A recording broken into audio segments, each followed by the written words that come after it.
Ready? Okay. So, what's up, you guys?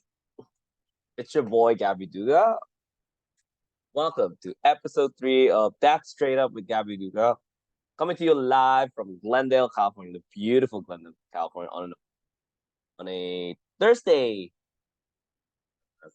uh, on a Wednesday evening. This episode will be live by Friday morning, Friday lunch period, so you guys can listen to lunch around the lunchtime, and then you listen to the latest sports updates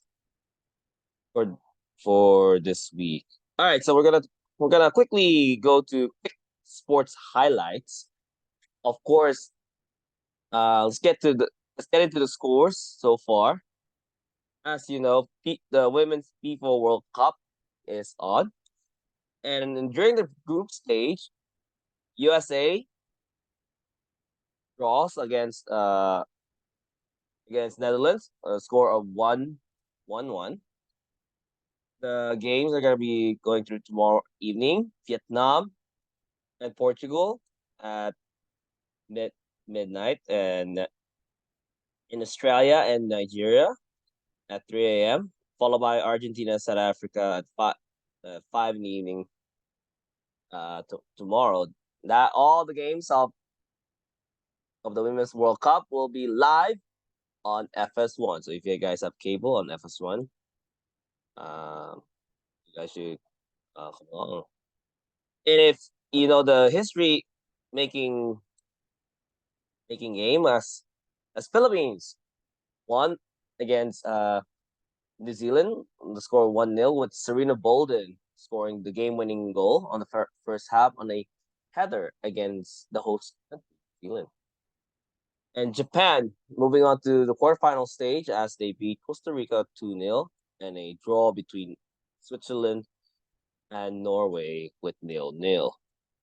If you take a look into the table, the last game of the tournament, if the Philippines wins against Norway, that's gonna be Sunday midnight, midnight at 12 a.m. on FS1. Philippines will most likely make it to the round of 32, the quarterfinal stage, the round of 16 actually, final stage. So that's so far in the Women's World Cup. Now let's take a look into Major League Baseball. Some of the key games. Marlins wins against their in-state rivals, Tampa Bay Rays, with a score of 7-1. The Cardinals won against Diamondbacks 11-7. The Dodgers, after a come from behind win, the Dodgers lost by 7 runs against the Toronto Blue Jays. And their crosstown rivals of the Padres lost against the Pirates 3-2. And the Angels and Tigers have been postponed, and they're gonna make the game up for the next game. Now, if we take a look at the standings, I'm sure that the league leading Baltimore Orioles are now a game and a half ahead against the Tampa Bay Rays with a record of 62 wins and 40 losses. The Minnesota Twins with the division leading 4 games above 500, so that's basically 54 wins, 50 losses. The Rangers has a near 23 game. Let's do the math. 60 minus 43. A 17 game above 500 with the record of 60 wins and 43. Into the National League, a 18 game above 500 division leading Atlanta Braves, so that's their number one. Milwaukee Brewers, that's 57 wins and 46 losses. That's a 9-game spread, and they're ahead against their division rivals, Cincinnati Reds. And the Dodgers, with 58 wins and 43 losses. That's a 15. And some of the and as you know, trade deadline has really is approaching within a week, and so we're gonna quickly talk about topics that will satisfy the sports fans, regular sports fans across California, and across the world here on my podcast. That's straight up again. Now, there are 6 topics that we're gonna be uh discussing within this week, and I suppose that this topic are gonna be very hot topics, or give or take. Uh, bef- Before we get to the topics, let's go to the NFL.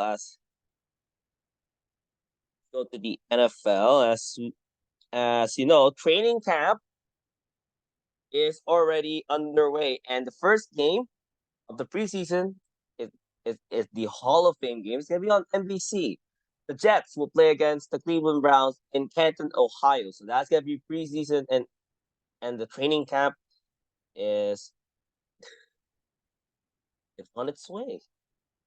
So yeah, and then, guess who's gonna be in the HBO series Hard Knocks? It's gonna be the New York Jets. So it's gonna be a very interesting uh season for the New York Jets, as they got Aaron Rodgers to lead the way to the promised land. Now, before we talk about football, we're gonna talk about, again, back to the 6 topics that we're gonna discuss for tonight. So the 6 topics are gonna be the NBA, the expansion of NBA teams, which is gonna be reportedly coming out from some of the presses in ESPN and other sports websites. NBA expansion in Las Vegas and Seattle.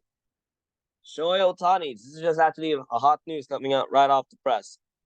Ohtani being pulled out of the trade conversation from the Angels and focused on making to the playoffs. Hopefully, the Angels make it to the playoffs, or else it's going to be a disaster.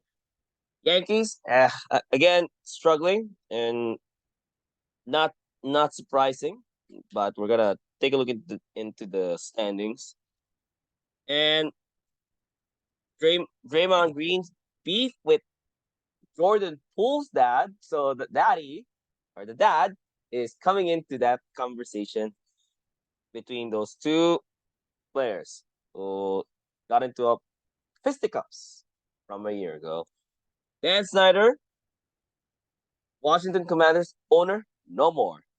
And Johnson and his ownership group comes in as the new owners of that team, and potential name change. So we don't know what's the name change gonna be.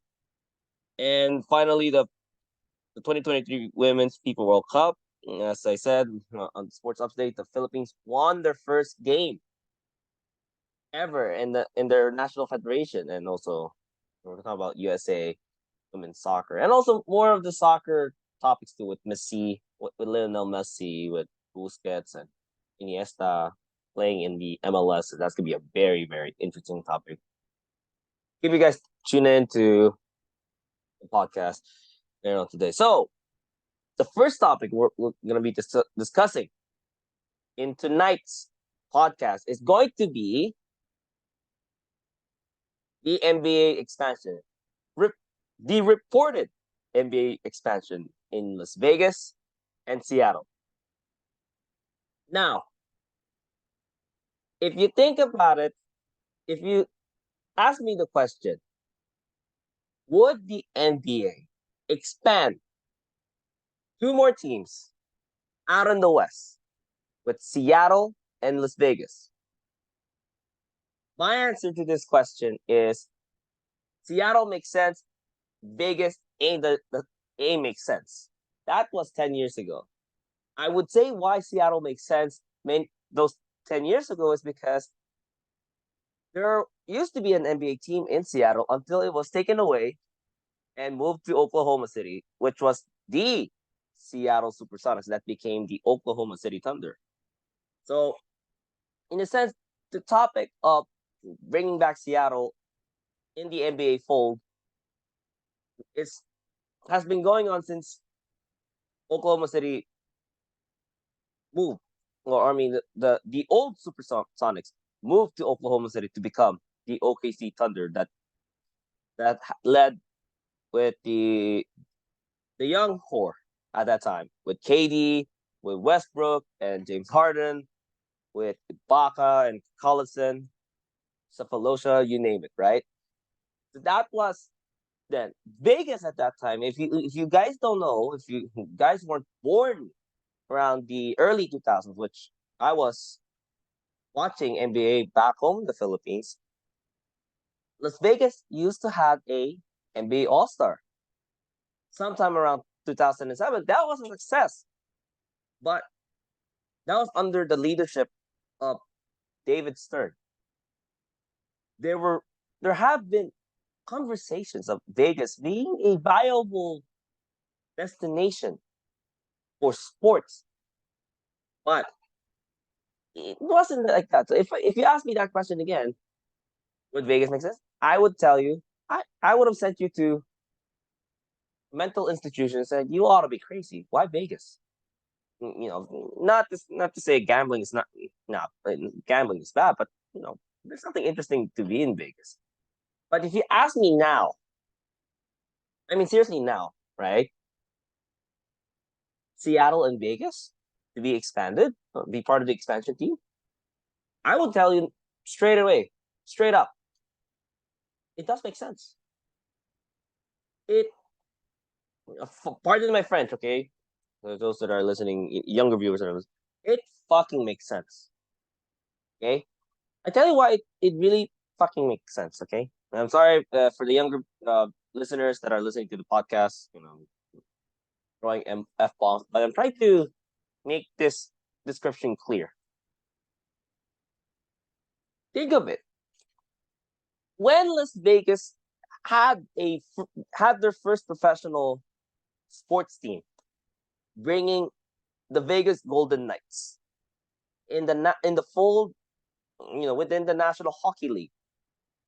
No one, no one in the sports world would think like, oh, I don't know what Vegas Golden Knights will look like. Are they gonna stink up the joint? Are they gonna fold, or they're gonna win the Stanley Cup within their first year in the expansion team? Right now, mind you, no one have thought of Vegas. No one. But when the Golden Knights made that inaugural season or that magical, what would have been a Cinderella ride to the winning the Stanley Cup, but unfortunately losing against the Washington Capitals in 2018, a lot of the leagues knew the big money revenue that's coming in. That's straight up big money coming in, right? It's a perfect place. I'm not gonna lie. I've been in Las Vegas multiple times. When I was a kid, even now as an adult. Vegas is a beautiful thing.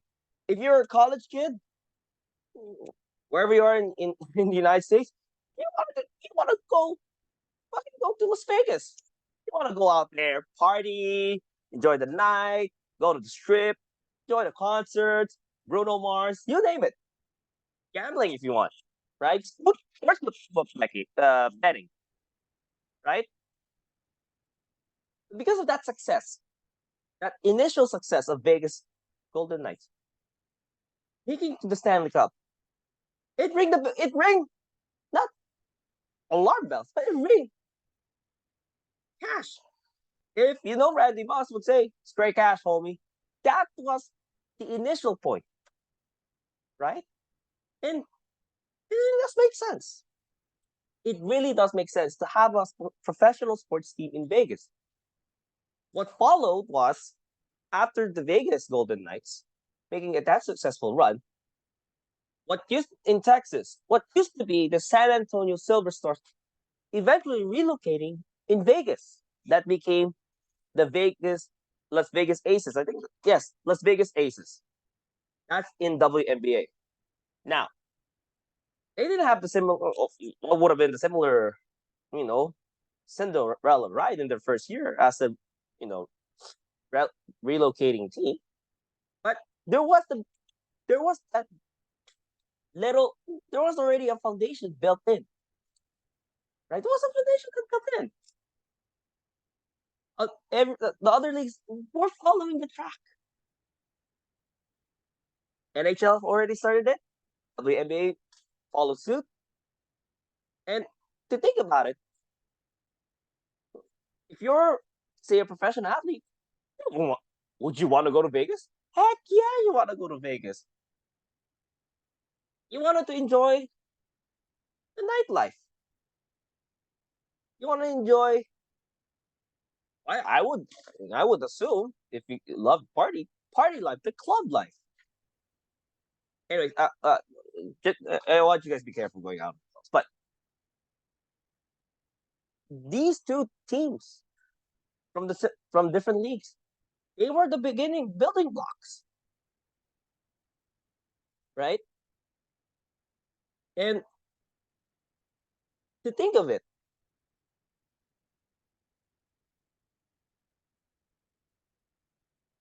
right? Without those two teams, it wouldn't be. It would not be. Like something to think of for other leagues, right? Now, if you ask me, right? If you ask me, what other leagues follow suit? Yeah, definitely, right? After, say, I'm gonna put the Las Vegas Aces, right? They struggled, they didn't qualify for the playoffs, they were ninth seed, right? 2019, 2020, 2021, 2022. Uh, they the Vegas Las Vegas Aces have been in playoff contention since they relocated. Now, similar story to Golden Knights. They were in the playoffs when they were in the Stanley Cup. They were in Western Conference Finals. They were in the playoffs every single year, except in one of the seasons that they didn't make it to the playoffs around, I think, 2022, 2021, 2022. You know, if you guys could fact check me and send me a message right away, you know, you know, if you guys know your sports history. But yeah, those two teams, they were the starting foundation, the cornerstone, build the professional teams in Vegas, right? So that was the start. Now, with NFL, right? With the what is now the Las Vegas Raiders. What was then the Oakland Athletics. No, no, no, Oakland Raiders. I'm sorry. The Oakland Raiders, the Raider whole fan base, right? That franchise, before they moved to Vegas, the Raiders had a hard time find a property to build, to replace what has been a very old, highly depreciated stadium in Oakland, the Coliseum, where the A's and the Raiders play, not simultaneously but separately, or simultaneously and also later say separately, right?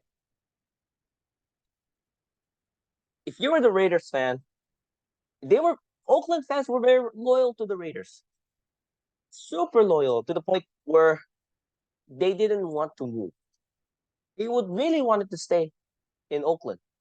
If Al Davis was still alive, he would have won the Raiders to stay in Oakland.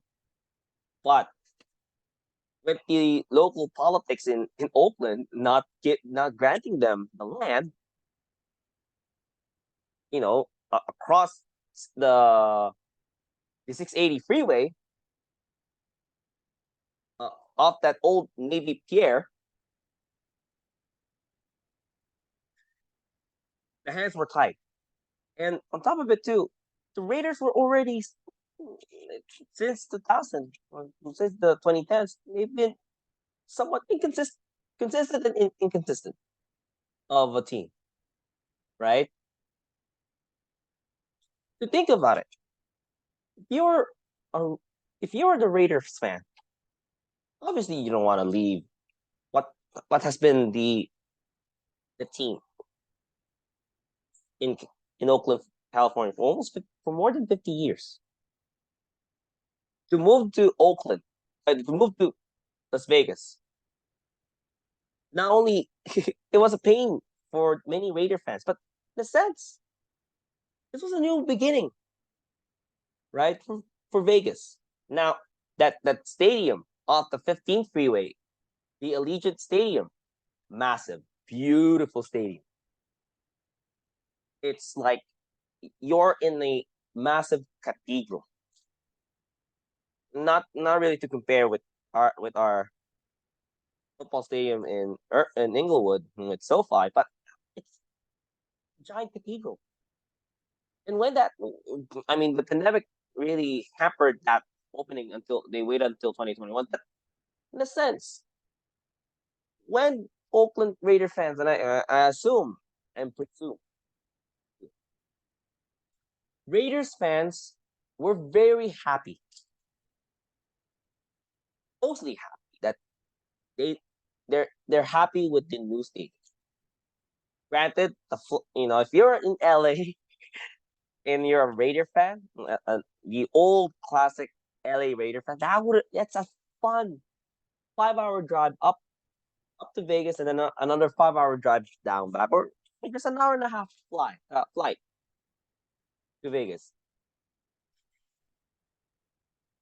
That that that then when the Raiders moved to Las Vegas, it was a win-win.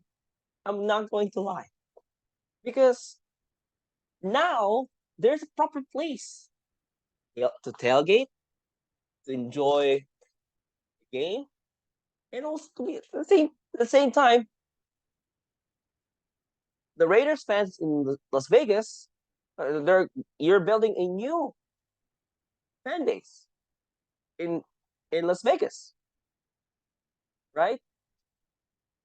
So in a sense, it united both states, Nevada and California, Nor NorCal and SoCal, and also people within Clark County in Nevada. So this was a more like an income, eh, you know, boost generated with now. Not you don't have two now. You have three. Now what's next? The baseball team with athletics. Again, similar situation with the Raiders, with the city of Oakland not getting the land that they wanted, with the politics that's happening in Oakland, with the mayor and the city council refusing to give them the land. Just recently, the state government of Nevada, the state senate, passed a budget bill, and would let the Athletics to build their stadium again in downtown Las Vegas, off the strip, and that's gonna be a new facility. You think about it. If you're, and I'm sorry if you're an Oakland A's fan, but this is gonna be a bittersweet feeling for many of those fans out there. For a lot of those fans that moving teams, as Oakland for the last decade or so has lost 4 teams, with the Warriors moving back to the Bay Area, with the Raiders relocating to Vegas, with the Athletics soon to be relocating to Vegas in about 2-3 years time. You know, it's a bittersweet time for many of the Oakland fans, but it's also a big boost in Vegas, because this is now an economic driven generating boost economy now, now you got tourism, you got gambling and everything else. This is gonna make them out a bit richer in the decades to come. And now NBA sounding the alarm. They say, "Hey, we want a team. We're gonna make sure that instead of having a 30 teams, we're gonna have 32 teams, right?" And we'll discuss about Seattle soon, later on in this podcast. How it will benefit them again, having a natural rival with Portland, but with the NBA having Vegas there, uh, you'd be surprised. A lot of NBA players like to go to Vegas, right? Just think of it when, especially in the international basketball scene, right? In every 4 years, a lot of players, NBA players, right, are right now practicing in Las Vegas at the UNLV gym in at the Thomas Mack Arena, right? Preparing. This is a good place for many of those NBA players to, to practice and to work out in Vegas because, in a sense, having an NBA team in Vegas not only increase the brand market of NBA, this would generate new fan base, not just in Vegas, but in all over neighboring states, right? Neighboring areas that don't have any that they're professional teams that are far away from, say, Phoenix, LA, Portland, you know, Denver. And if you were a Vegas fan, you're a Vegas fan, or a native in Vegas, this could potentially be your new home team, right? You could, but then again, this could split the allegiance because to tell you the truth, in the Filipino community, there's a lot of Filipinos that are Laker fans, and if the NBA team, if the NBA announces soon that Las Vegas will have a team within 2 years' time, boy, many of those Laker fans in Vegas would switch allegiance in an instant and say, "Hey, this is my home team. Whatever the name this new Vegas team is, it could be a win-win, right?" So if you think about Vegas in the being part of the NBA, it fucking makes sense. Totally fucking makes sense, right? Now I want to switch gears to Seattle. For for the last 15 so years, since the Supersonics became the Oklahoma City Thunder, Seattle fans have been clamoring to have an NBA team. They've been clamoring since 2008. Now, it was it was wrong, and I really admit the league made a huge mistake having a you know a Northwest Division rival move to Oklahoma City, and not having a natural rivalry in that division, right? But but this is what I say about the Seattle NBA the re-expansion team, I should say, in Seattle, because Supersonics have been there, started the Seattle NBA team, or the Supersonics entered in the NBA in 1967. This has been a very you know it was coming. I'm not going to lie. It's you know Having an NBA team in Seattle really reestablishes the Pacific Northwest rivalry. If you're a Portland Trailblazers fan, you still want, you get your answers, you get your prayers that a new team in Seattle will come there. But do I do I wish that the name will be back to Supersonics? We don't know, and we don't know what the announcement from the NBA will say, because there have been a lot of reports that Silver have been wishy washy. But that's here on nor there to discuss. We'll talk about it literally later on in this podcast. But if you're if you live in Seattle, Washington, if you really want to have an NBA team back, and then also the arena that is used by Seattle Kraken, right?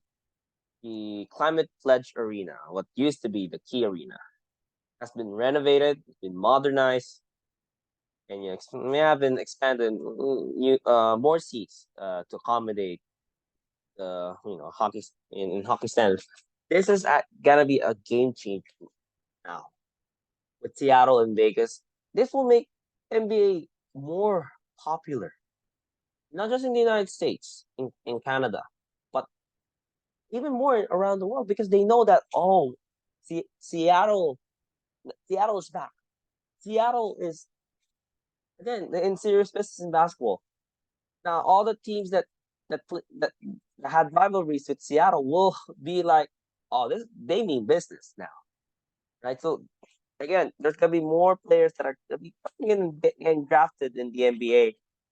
When if these two teams come up, right, with the expansion draft and whatnot. So we'll see what the NBA does within the next weeks, within the next couple of weeks and months, and if this announcement will come into fruition, right? So if you have any comments in this topic, let me know on this podcast, and shoot me a DM, me a message, and I will literally answer the all those comments about the first topic. Now, the second topic that we're going to cover is the Otani. What could have been the trade? What could have been the sweepstakes if the Angels didn't really pull them out, as it was reported in the ESPN this evening.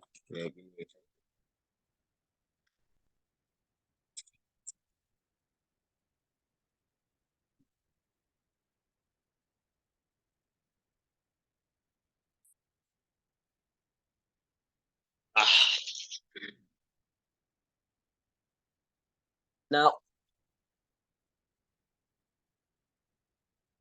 if you're a baseball fan and you heard my previous episode that there were five teams that Otani could go for the trade if he requested a trade. I said that the Dodgers would really make sense, right? The Mets and the Yankees, they're a hot mess. They're out of the contention. Seattle, no way. It's awesome, but Ichiro legacy's there. The Giants, if you're a Giants fan, go cry in the corner. You don't deserve it. You don't need it, right? But as of the recording tonight, the standings of the Angels, right? If the season ends tonight, right? The Angels are 4 games behind the last wild card spot. That would be the Toronto Blue Jays with a record of 52 wins and 49 wins. Now, when I saw that news that Otani being pulled out of the trade sweepstakes conversation, my first initial thought was, what the fuck? What the fuck is the Angels are? What the fuck the Angels are doing? Okay, what are they doing? Are they messing with Mike Trout right now? They already messed up Mike Trout, and they're gonna be fucking it up with Otani. Now we don't know what the front office of the Angels are doing as of tonight, right? The Angels have acquired the number one ace of the Chicago White Sox, because the White Sox for their dear life, they cannot get off their losing streak.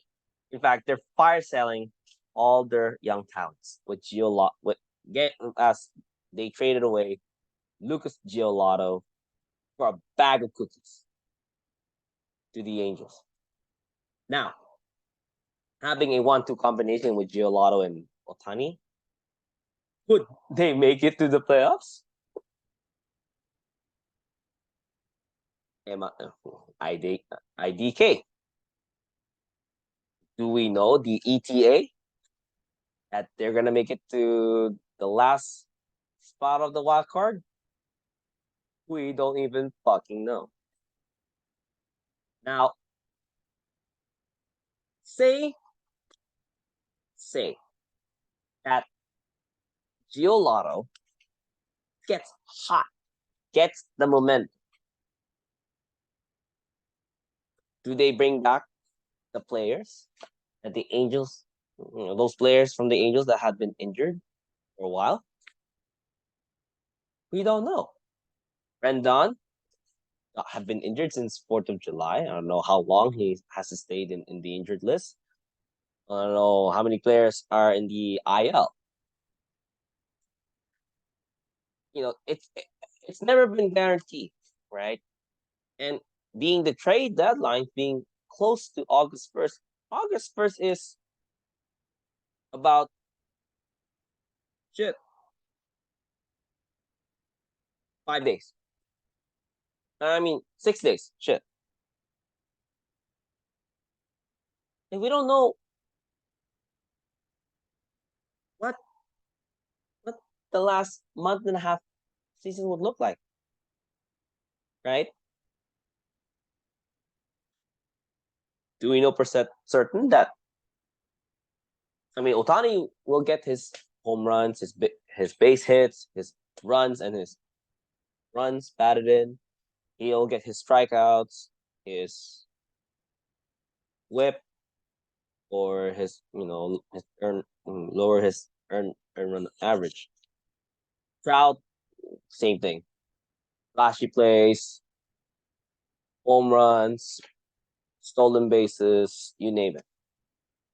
But what about the rest? What about the rest of the roster in the Angels? Can they pull some weight between these two stars? And now coming in with Lucas Giolotto. We don't know. We don't know what this trade will look like, right? What fruit they will bear in this trade deadline, right? It's a wait and see how this trade goes. But I say it again, and it literally straight up with this. Pulling Ohtani out of that trade conversation, they're just messing it up. They're fucking up someone. They're fucking up someone's bag. I said it in the previous episode, straight up. If Ohtani goes to the Dodgers, you'll get big bags, north of almost $500 million, or even close to $1 billion. That's how big that bag is. And if Ohtani, I don't blame Ohtani on this. Ohtani has been great, sensational as a pitcher and as a batter. I blame on the Angels organization for this. If they don't make it to the playoffs, and if they don't get the last playoffs, the last spot in the wild card to knock off the Toronto Blue Jays, which virtually nearly impossible because they gotta go on a hot streak. And if they go to a hot streak, can they sustain it when they go to the playoffs in September and October? It's a wait and see. Now, before I segue to the next topic, right? Before I segue to the next topic, if the trade deadlines have been very very a lot of noisy and very very noisy. Okay. Um. Uh. Actually, if they get Giolotto, if they trade away Giolotto, that'll be good. Um. Dodgers. Straight up the presses. Ahmed Rosario becomes a Dodger as they traded for Noah Syndergaard, the Tor, very inconsistent for the last month or so, with an ERA posted whopping 7.16.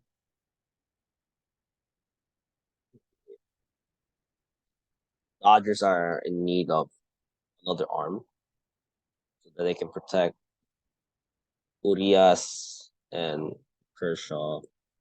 Hopefully, Walker Bueller comes back, but we'll see. Um, PK Hernandez, who was then a former Dodger, returned home to the Dodgers, which is very, very fun news, I might add. Um,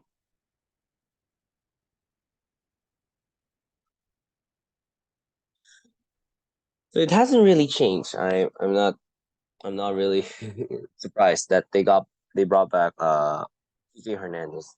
He's an energy bunny in the clubhouse. If you're a Dodger fan, it's a beautiful day in the La La Land.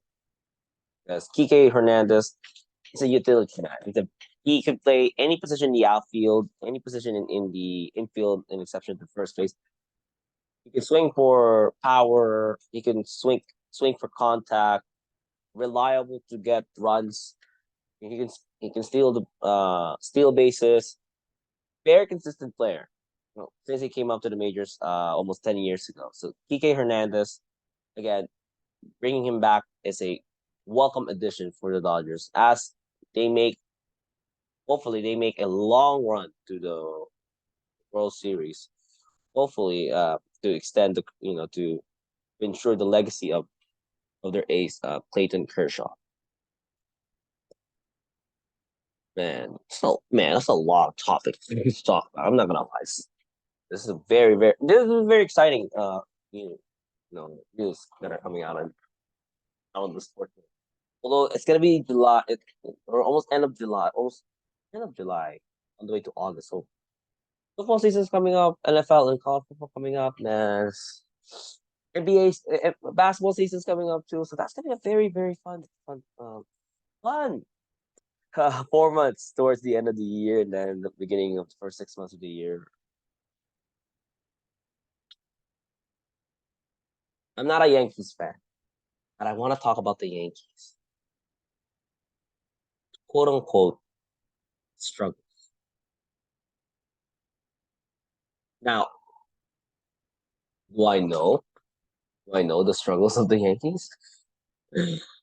I let's take a look. Okay, let's take a look of the Yankees rankings this season. Okay,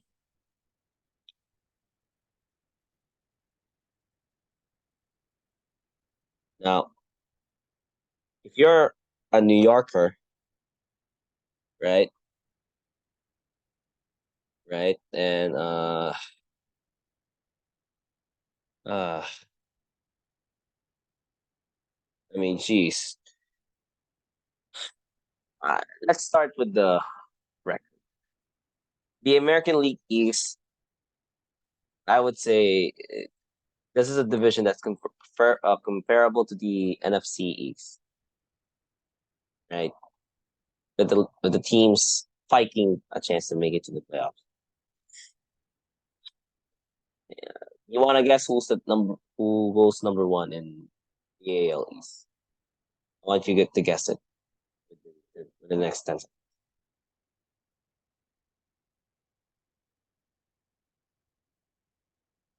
If you think of the Yankees being number one, you must be crazy. You, someone spiked your trade. You, you would say to yourself, you would run out of the doors. And if I said this to you, to Baltimore, and you would say to yourself, what? The Orioles? Yeah, the fucking Baltimore Orioles with a record of 62 wins, 40 losses. That's a 4 games above 500 if they are in the wild card. But they're ahead in their division. Like almost 2 games. If you think about the Orioles, they were already they were the punching bag for the last 5 years, right? But now come to think of it, the Yankees. Again, I want to stress out the question. What's the record of the Yankees this season? Guess with me. 10 seconds.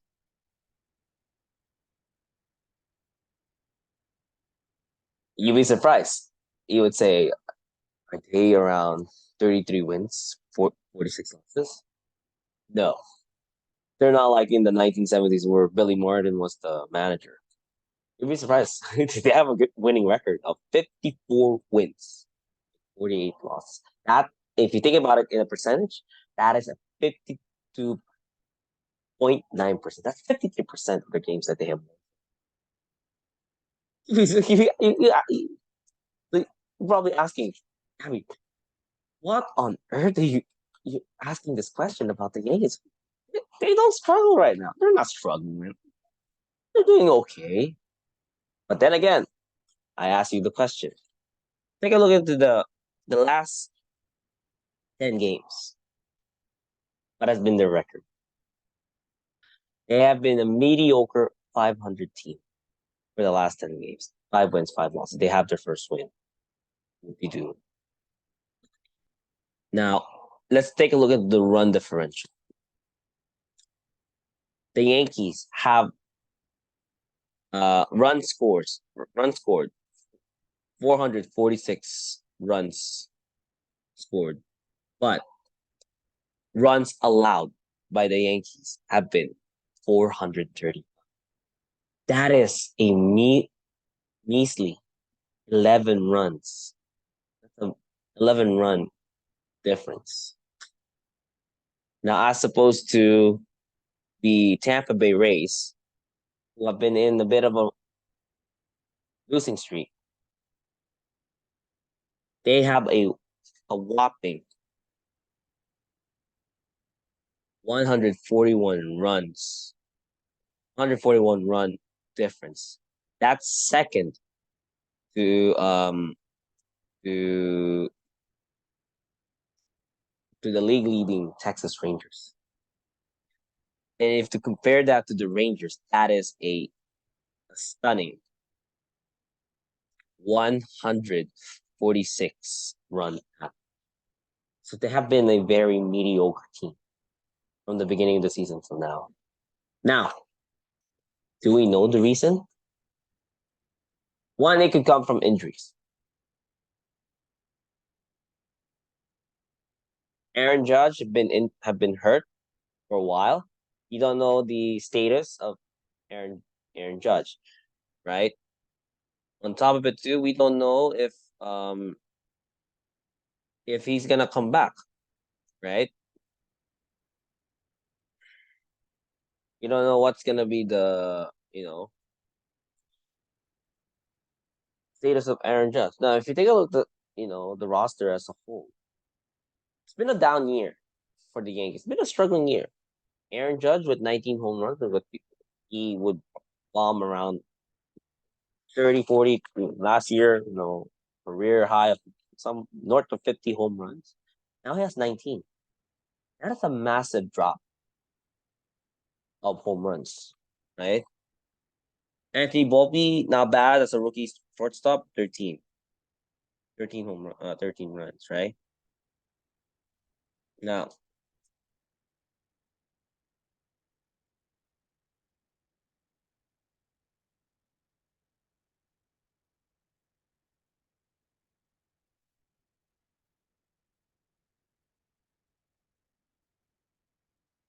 Now let's take a look at the pitching, right?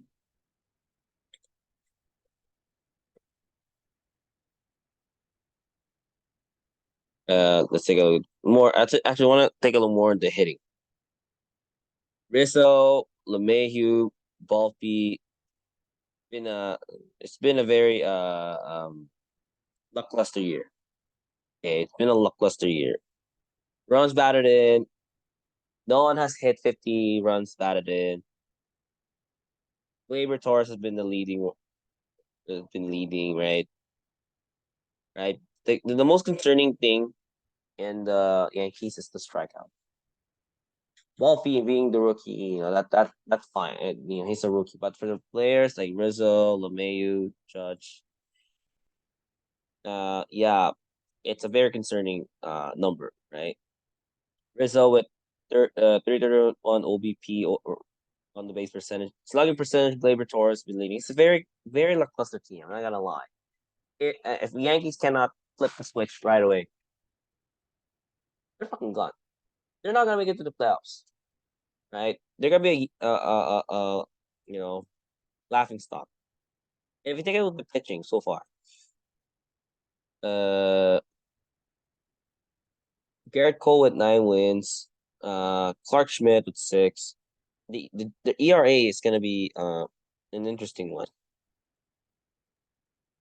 I mean, jeez, 278 for Garrett Cole. He'll get his numbers right.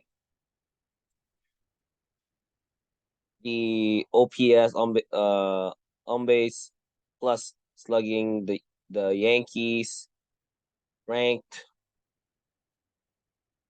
not even well not even in top 20. They're ranked seventh worst in the league. Seventh with a OPS of 706 with an batting average as a team of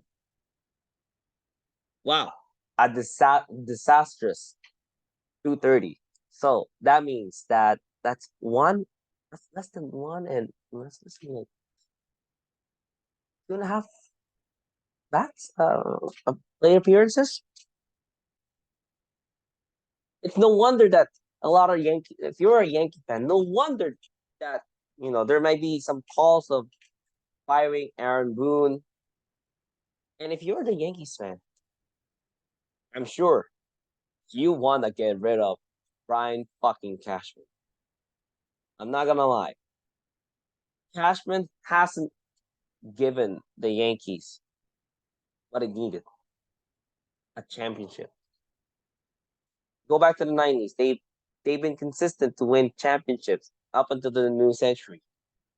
But now we only have one World Series. That was more than 10 years ago. That was 2009. I was in almost eighth grade now, right? It's just pathetic. And that is just very pathetic, at least, right? RBIs, runs batted in.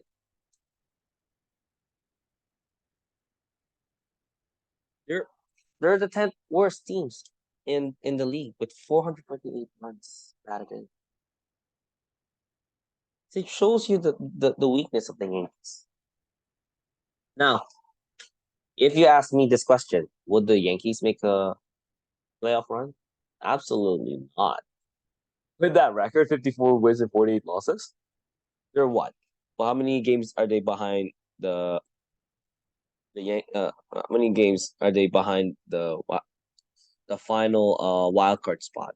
That's 2.5 games against their rival against their AL East rival Toronto Blue Jays. That's no way. There is the ain't ain't no way. Ain't no way that they're gonna make it there. Because I know Tampa Bay Rays, they're locked. I mean, God forbid, if the Rays struggles now. Yeah, God knows what the record will. I hope that they make a big uh big winning streak. But the Yankees, I don't see it. They gotta do something about their roster. They gotta do something about how to increase youth. Get more prospects out of that. And make it to the roster. I don't really see it that way, right? So now, as we almost finish this topic, we're gonna talk about basketball. Now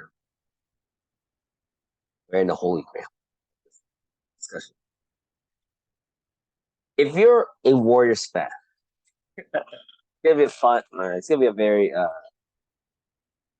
what you will call it, another reopening of the that chapter of the Draymond and Jordan. Now Jordan Poole has been traded to the Washington Wizards. NBA free agency has began almost a month ago. Now, with the beef still intensifying, Jordan Poole on his first press conference, and he said like he gave flowers to the Warriors fans, but he didn't mention about Draymond. So he didn't want to talk about it, which is a good thing. He doesn't want to extend it. But I guess who gets the bigger L at this? It was a class act of Jordan Poole. I'm not gonna lie. You don't want to think about what happened from the past. Getting punched by Draymond. Very professional for an athlete, right? But Jordan Poole's dad, Anthony Poole, came into this conversation, and I might paraphrase what he said. Right? He said that Draymond did not come to us to apologize. Now, you may not know the context of what's Jordan Poole's dad coming in. Now, this this happened during the training camp when the Warriors were already busy preparing for what was the 2022-2023 NBA season. When Jordan Poole and Draymond Green were talking smack to each other, resulting to a fisticuff, punching Jordan Poole and having him suspended by the team and not the league, by the team for a couple of games. I mean, like 4 or 5 games. And that team chemistry really soured since that punch. Now, I I would say this: if I was a professional player and I got punched you know, by my teammate, granted I had to stand up and fight for myself. But yeah, I appreciate what Draymond, no, not Draymond, what Jordan Poole's dad trying to do. He's trying to protect his kid, which is a noble thing to do.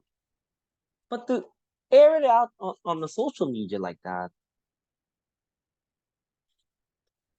it by saying, "Oh, you're too big. You think like that. You didn't apologize to rhyme on my face."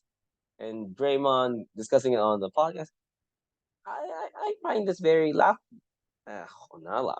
laughable in the sense that if the pops didn't dish it out, and he could have just called Draymond and have a one-on-one meeting, then this topic would not come back. I mean, bro, really? I mean, I get it. You love your son, you want to protect your son, but Jordan Poole is already in his soon to be mid-20s.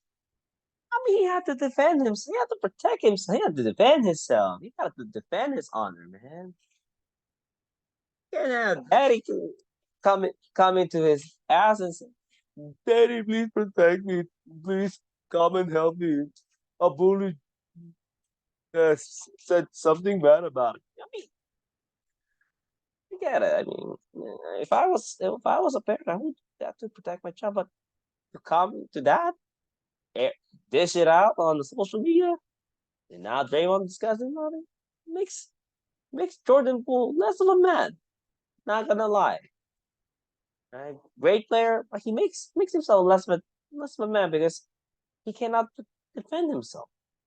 He had to have his daddy to protect himself, and I feel like, mhm, why even do that? Why embarrass yourself? Okay. Comment about this topic and the previous topics that I talked about with the Otani being pulled out of the trade, the Yankees struggling, and also the Draymond, right? Now we're gonna segue a little bit with the a very difficult topic. I want to talk about this dance night, but the Philippines. I'll make the FIFA Women's World Cup, uh,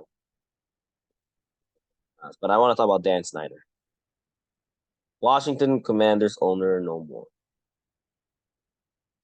Magic Magic Johnson, history in a sense.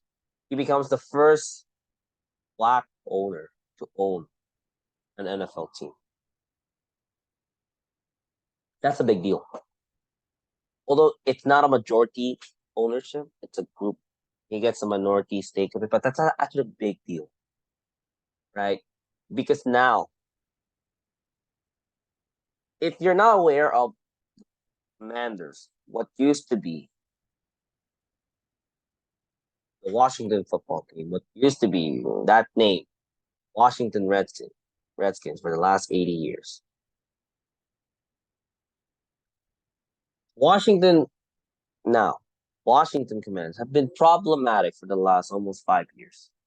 With the owner that now, former owner Dan Snyder, being embroiled in numerous scandals that have caught attention of Congress, right? It makes it makes us wonder, right? If Dan Snyder wasn't, how bad was Dan Snyder? Some people, I mean, me as a sports fan, he was a terrible owner. Some people might wonder, why even own the team for the first place?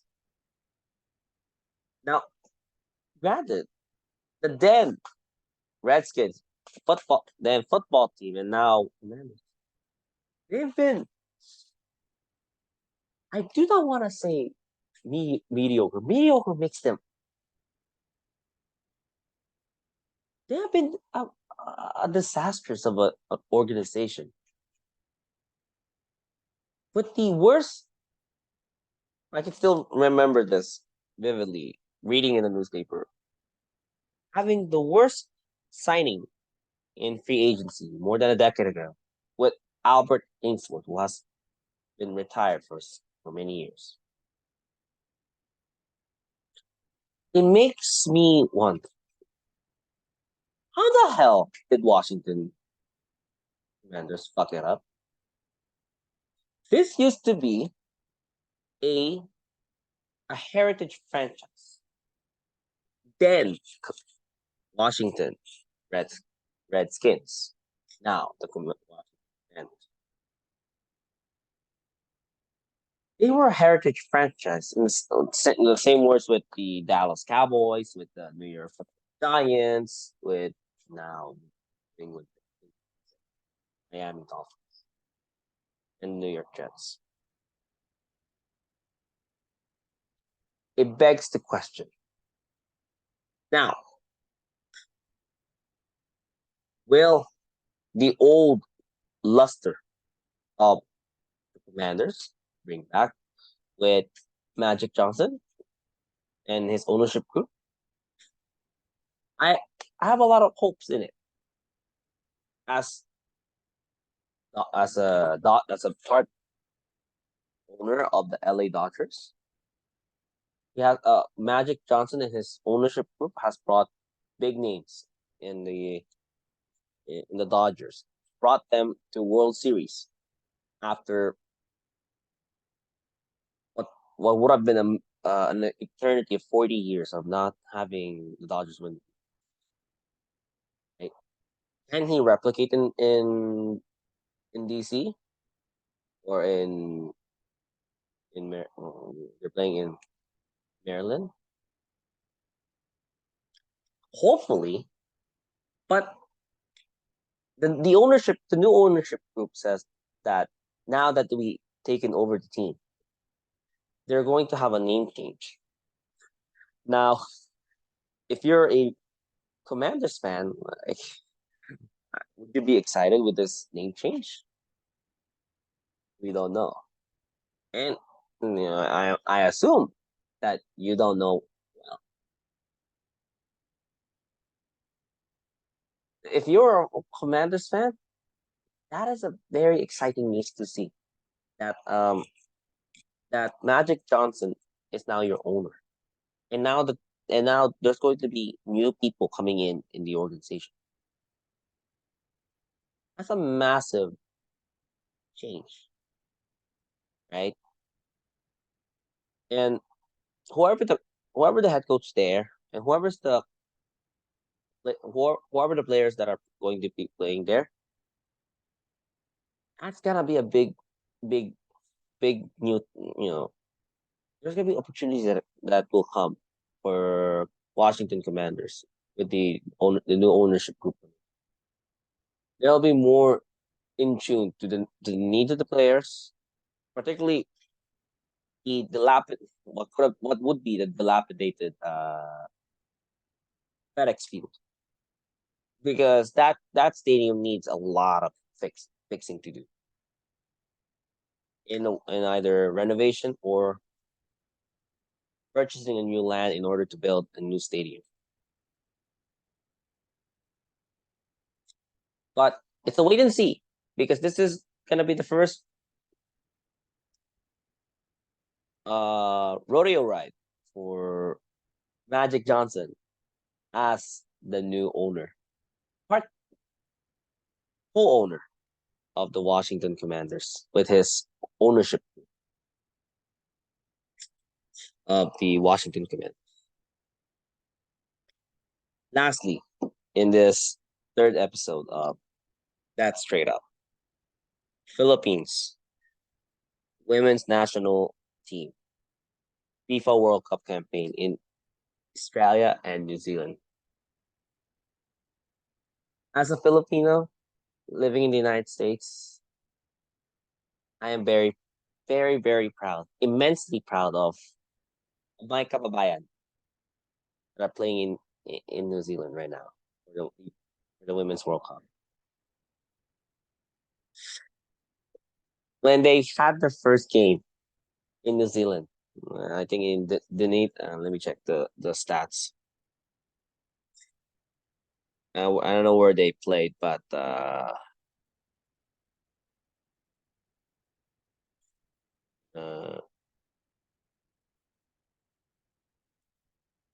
when they played in Dunedin, New Zealand, though they lost against Switzerland 2-0. I could never been more proud to be a Filipino, because these ladies, most of them were Filipino Americans, grew up in the United States, have little to no knowledge of their Filipino culture. Many of these players are half Filipinos, right? And this, for me as a Filipino American, I could never been so proud to see our kababayan, our Pinays, to play in the World Cup. And I will say this in Tagalog, my native tongue. Napaka Napaka-importante itong kampanya nito sa World Cup. Kasi alam mo, hindi bihira lang sa ating bansa na makasali tayo sa malaking pandaigdigan na hindi naman paligsahan, kundi kompetisyon sa larangan ng soccer. At nung kahapon, nung Martes yata, nung naglaban ang Pilipinas kontra sa New Zealand, which they won by a score of 1-0 with I think Serena Bolden when scoring the game-winning goal. Hindi na sila nakapag-score during second half. Sobrang tuwa ako. I was very happy in a sense, right? Because to think of it,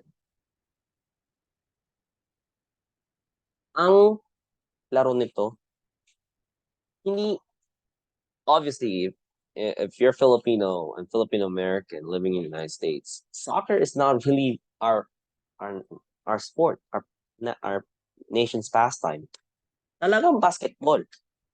Naglalaro tayo ng basketball, nagpapapawas pa nga tayo sa covered court or sa indoor gym. Minsan nga sa labas tayo naglalaro ng basketball. Soccer, not really our sport. Soccer has been coming up for the last siguro mga more than 10 years na, with kasama na rin yung volleyball, and now with the Philippine Ascas, and now with Pilipinas. I couldn't be more happier sa resulta na nangyari sa atin last night or 2 nights ago, na tinalo natin ng New Zealand score 1-0. Sa kanilang home turf pa lang yun, ha? Hindi mo akalain na ganyan pala mangyayari. Right? Serena Bolden said this na last year nung nagko-qualify pa lang sila sa World Cup. Last year lang to, 2022. Ano lang yan. This is just recently lang to. Remember that we will be there next year. Talagang isinapuso niya, put into heart na kaya nila. And I think if you were the men's federation, they gotta do more. Talagang give more na, right? And I think this goes to say na if we put the attention to the men's team sa basketball pa lang, and also now with women's basketball, umaarangkada na. You'll be quite surprised na there's going to be more support, right? But would this success goes forever? Malay mo, maybe. Pero, totoo lang, I like that momentum. Kasi, in the end, dito tayo huhugot ng mga bagong fans sa soccer. This would generate hindi na pera, kundi new viewership and interest sa soccer. And who knows, magkakaroon ng women's league ang women's soccer. Or even in the Philippines with the Philippine soccer federation na they've been building up the soccer league with the Philippine Football League, right? Dito mo makikita yung tagumpay kasi I would not to say compared, but this would make a bit of a comparison that MLS here in the United States, professional soccer for the good 20 years have been dominated with MLS, but before MLS came in, the North American Soccer League, nahirapan sila to attract league, to maintain soccer in the United States. Soccer has been coming up in the United States for the last 20 some odd years, almost 30 years now. So dito pa lang sa Pilipinas, with the women's victory, it's malaking momentum na to. I'm not gonna lie. This is gonna be a huge part na, okay, ginawa na natin to. We've done it na. Can the Philippines move to the next round, round of 16? we shall wait and see na. Kasi ang next game na, it's gonna be, I think, Friday. Laban sa Norway. And talagang, wait and see na kung mananalo tayo sa Norway. Pag nanalo tayo sa Norway, malamang pasok na tayo sa round of 16. And that's gonna be a huge thing. Huge thing kasi with men's basketball, with Philippines, in being the host nation of the FIBA World Cup, ito magiging momentum nila to. This will be a huge momentum for the men's side, right? Not soccer, but basketball. And hopefully, when the FIFA qualifiers within the next 2 years, right? Pagdating ng 2026, baka puhugot ang men's team dito. Baka mag-qualify na sila for the 2026. If I'm not mistaken, no. So, I'm just gonna switch back to English. It's a wait and see now, and I'm very excited for the Filipinas uh women's soccer team, and my hope for them is to really, you've inspired the women, not just in our country, but the Filipino American community, and also women, Filipino women, to really, there's a path. We can now play with the big boys, with the nah, not big girls, right?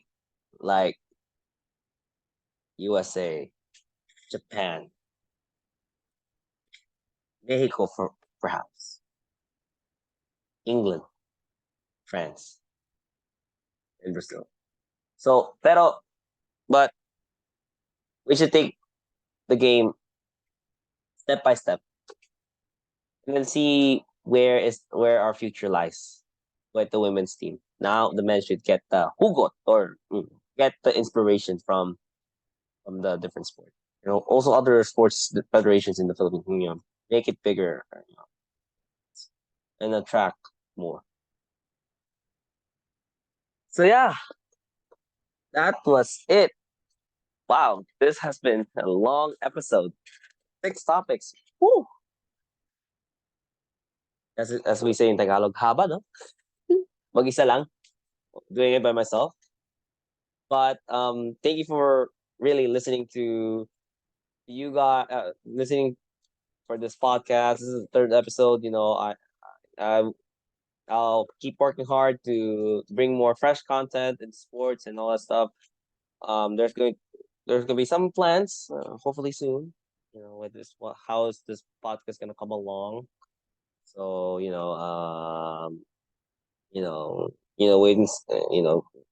wait and see. And also, please follow on my social media page. My person at 19. Let me check my IG. I'm not great at memorizing things these days. Jeez, I'm old now. But anyways, 19 underscore dot Gabby Duga underscore dot 95. So if you don't know my name, it's gonna be GABBYDU. Right? So that's my IG handle. So if you guys are able to hear this podcast, share this to your friends, share this to your loved ones, and to your colleagues at work. We'll leave a like, comment, follow me on the new episodes, and guys, and I know that summer is, we're in the middle of the dog days of summer, but with with all the sports coming in now, with football, hopefully basketball coming right around the corner, with NHL coming right around the corner, we'll definitely we'll talk about soccer, and and also every Wednesday I will I will post a actually not everyone's, but every Thursday I will post a question of the day. What topics I should, you know, report to my personal IG page, and sports topics I should discuss in the next episode for episode 4. So yeah, that that was it. This has been your boy Gabiduga, and as always, thank you so much for listening to that straight up with Gabiduga. Because and you know, thank you for listening. I just want to say this to all of you guys: take care of yourself, take care of each other. Let's bring peace, let's bring love to each other. And I just wanted to say, stay safe, everyone. I want you guys to stay hydrated. Stay safe in the hot summer, and I'll see you guys on to the next episode. Yeah. Cheers. Good night.